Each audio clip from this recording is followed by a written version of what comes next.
এদিকে আসেন মহব্বতের ভিউয়ার্স, আজকে কি করবো জানেন? মাছও ধরুন, আবার বারবিকিউ করুন, লগে থাকবেন।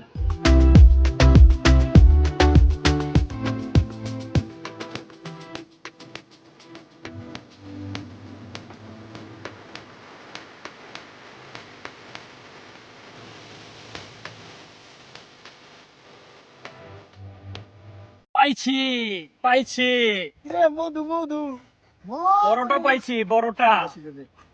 হচ্ছে মাছ ধরা। সেই ধরা হচ্ছে স্যার, কঠিন বারবিকিউ হবে। Good good good. আপনার বিশাল হচ্ছে কোন বাড়ি হবে।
কইছিলাম না, মাছও ধরুন, আবার বারবিকিউ করুন, আবার খেলাম।